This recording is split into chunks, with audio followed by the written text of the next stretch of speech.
এটা হচ্ছে ধনুষ্কুটি। ধনুষ্কুটিতে চলে আসলাম, তোমাদের সঙ্গে শেয়ার করে দিচ্ছি। দেখো ধনুষ্কুটি,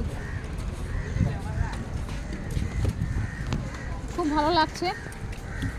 একদম সমুদ্রে চলে যাচ্ছি, একদম সমুদ্রে চলে যাচ্ছি। এখানেও সমুদ্র দেখো।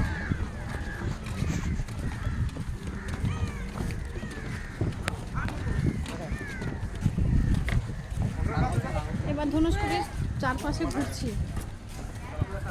দেখো জায়গাটা, দেখো চারিদিকটা দেখো। এগুলো সব ভেঙে গেছে, ধ্বংস হয়ে গেছে না, জলের ইয়েতে সব ভেঙে গেছে অনেকটা। এখানেও তো ভেঙে গেছে, হ্যাঁ সব ভেঙে গেছে। জল এসে এসে সব ভেঙে গেছে। এখানে ধর্মসভা করতো, হ্যাঁ সমুদ্রের ঢেউতে সব ভেঙে গেছে। দেখো কেমন ভাঙা দেখছো, ভাঙা চূড়া দেখেছো, সমুদ্রের জলের ঢেউতে সব ভেঙে গেছে।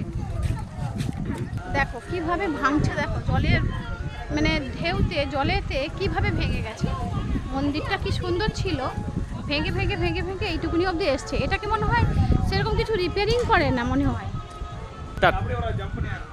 এই যে দেখো এইদিকে চারদিকে দোকানপাট আছে, এই যে সমুদ্র দেখতে পাচ্ছ। সমুদ্রে আমরা সমুদ্রের মাঝখানেই রয়েছি। ধনুষ্কুটিতে আসা মানে সমুদ্রের মাঝখানে।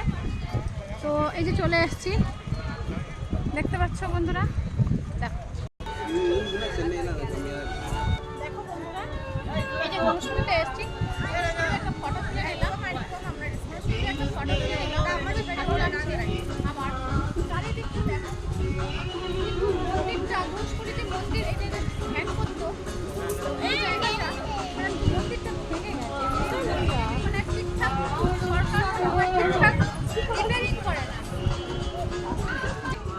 তো এই জলের মানে জলের ঢেউ বা জল এসে পুরো ভেঙে দিয়েছে।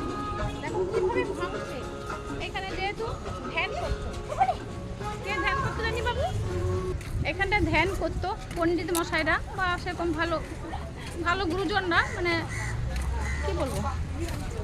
তো খুবই ভালো লাগছে জায়গাটায় এসে। মন্দিরটা যদি আরও যদি ঠিকঠাক করে রাখতো তাহলে ভবিষ্যতে নষ্ট হতো, সবাই দেখতে আসার জন্য আগ্রহ থাকতো।